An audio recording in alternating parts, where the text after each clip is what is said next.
Okay, this is a witness statement from the Sornate courts where she states that she was going back to my desk in the back of the room, and as she was walking to the back of the room, that I was sitting at the Rock Run desk with my back turned to her. Now, Sornate Courts was a supervisor in Safety Legislative Services, and she was a supervisor in the driver's licensing area, and I was working on a motor vehicle Rock Run. So she had no jurisdiction over that. She had no business trying to tell me what to do. It wasn't her responsibility. The supervisor at that time was out of the office, and before she left, she told me that James Bullock would be the acting supervisor. He would be the next person in charge, and he was the one left with that responsibility in our Sornate courts. So she had been manipulating people before him, and she was manipulating people by making it seem like I had my back turned to her when I was working at the Rock Run. There was no need to put that in there other than to distort the facts. And as you can see with the diagram, her desk would be in the front, and the way the Rock Run desk is vertical, would be vertical with that page. So my back would be to her. So and everybody else was walking up and down the aisle. She wrote it a certain way in order to discredit me. She's a manipulator. And most of the people that these documents are about, the ones that wrote the documents, you have an Attorney General's office, you have a Office of Administration, you got a governor, wrote the governor Rendell an email, he forwarded to Karen Mitchell. I mean, he got a whole group of people, a federal judge. They're manipulators. They take an oath to uphold the Constitution of the United States. The Constitution does not mean anything to them. They have themselves up in a pedestal, and because they're psychopaths. They're manipulators, and they have the authority to make the change in that. Take the man back to work, and then the back pay. They can get in contact with the Attorney General's office. In fact, it was in the Attorney General's office hands, Tom Corbett. What a sad sack of potatoes, right? Tom Corbett. Tom Corbett, your Attorney General, is worthless, because this stuff's getting right by him. That's what those people did. It's getting right by him. He's worthless. He has no worth to me in this state.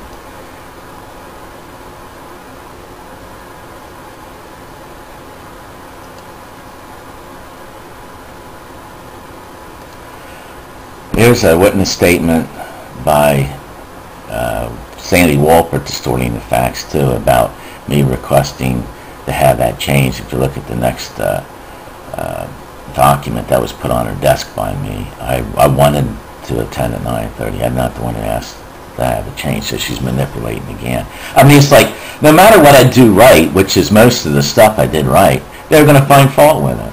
Now, they're pathological liars, in my opinion, but it happens to be fact. They're pathological liars, and they're manipulators. They're sick people, and they're not getting the help they need. This is where they start manipulating again, saying between 1 and 2 is 1:15. I said 1:15. They talked to Nadine. They brought her name into it, Nadine Williamson, and so she said 1:15 as well, because the union president said, well, that's what Nadine said too, is 1:15. I said it was 1:15. It wasn't 1:45. The reason that Sornate Courts said 1:45 and Sandy Walpert said, I think it was 1:45 as well, is because Sandy wasn't in the office at 1:15. She was covering for Sornate Courts. That's a fraudulent witness statement. They signed to the facts. Why are they not being charged? Criminally charged, it should be.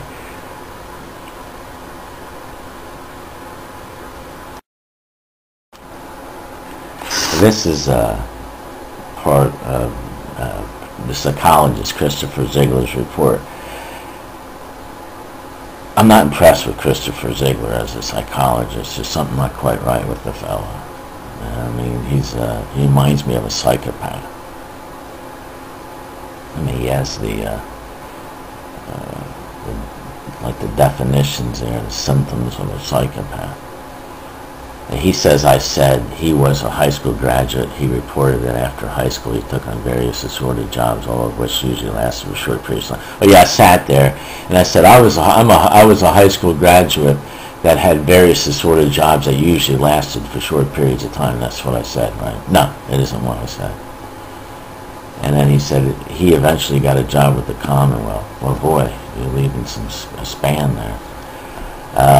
And he acts like I didn't know what happened, and I couldn't put anything in a timeline. But I'm doing all this stuff, right? The guy's a wacko. He is. There's something. Him and the other people involved with him are wackos. And you got a wacko government in Pennsylvania and a wacko federal judge. Now, this is when I was at the state police when I started, and then when I lost my position, that wasn't my fault. I lost the position. It was because some people came in and gave negative issues about me. They're trying to get me to lose my job so they can end up getting my house. There was a deed that was illegally changed by my former sister-in-law, and once the former mother-in-law passed away, the father-in-law was going to sue me in court. And they changed the deed, and they were involved in issues at the state police that caused me to lose my job. So some people can realize that they're trying to protect certain people because their connection to somebody else, in my opinion, that's the state representative from Pennsylvania, across in the Harrisburg area. Not in Harrisburg, but the area around there. So here you have two documents that in the deposition of Christopher Ziegler, the psychologist, that he doesn't allow me to even know the time of day. So he in his whole deposition and his evaluation, he just constantly puts me down. And this fella that's an attorney with the Attorney General's office, Patrick Cawley, couldn't see that. He was sitting right there, right? He couldn't see this guy is just putting that guy down completely. The clown loved it. The clown loved it, right?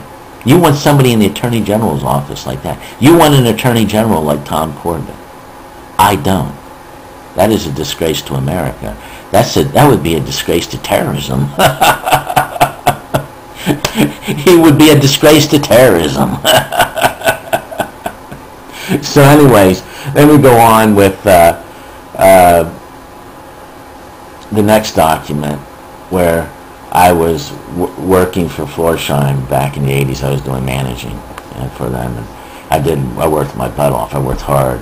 And so this is just to give you a timeline that a clown psychologist, that this clown lady from the United Behavioral Health named Sheraton Thompson Clark. Now this is all my opinion, but once you see this, you'll agree with me that those people are just sewage.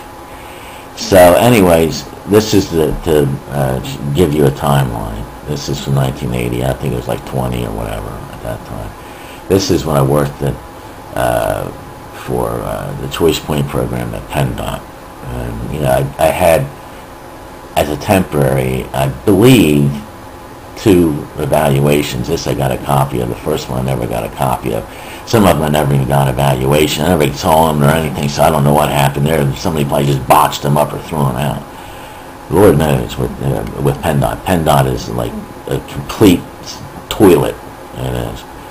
And so if you read this, there's a lot of nice things I said, a lot of nice things said about me. Now Henning ended up moving up with PennDOT, but somewhere along the line somebody manipulated her. I had not changed any. Maybe she had. Maybe she's turned anti-American.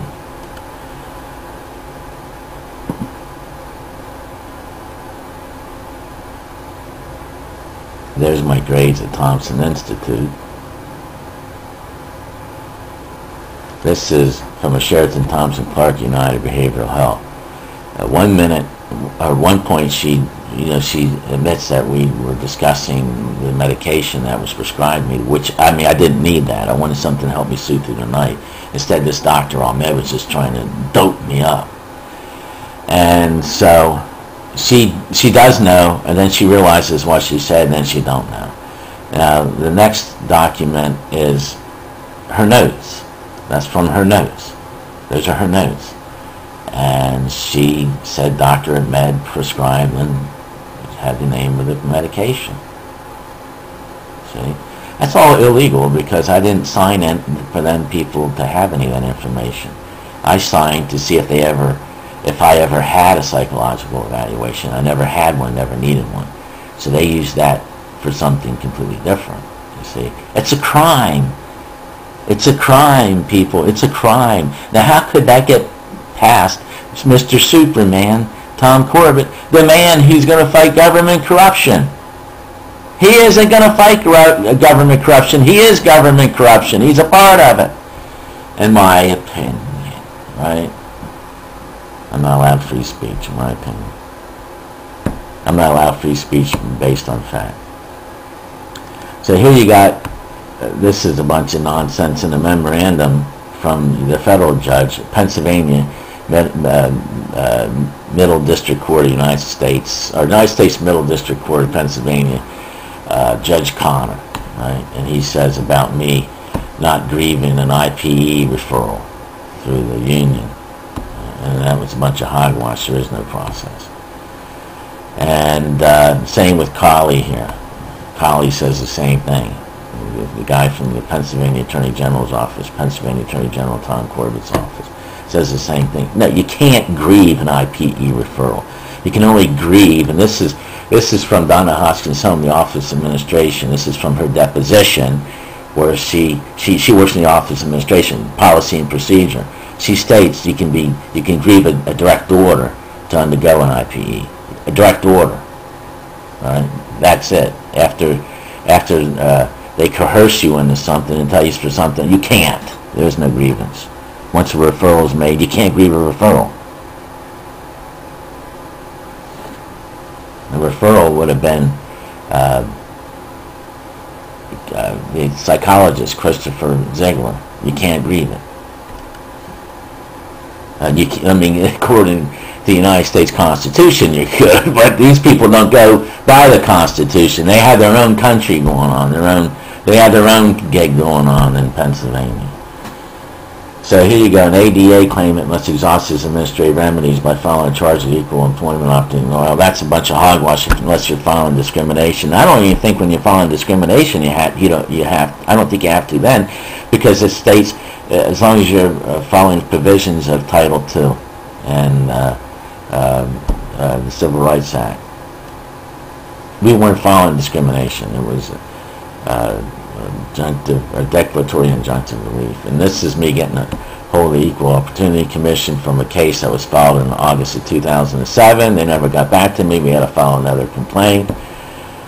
This is proof that I contacted the Pennsylvania Human Relations Commission in 2007, and they assigned the case to a woman that retired that same month. They assigned it to her. This is Tom Corbett's office when I wanted to file a complaint, and they passed the buck. Mr. Superman. Impeach federal judge Christopher Connor from Pennsylvania and Tom Corbett, Pennsylvania Attorney General.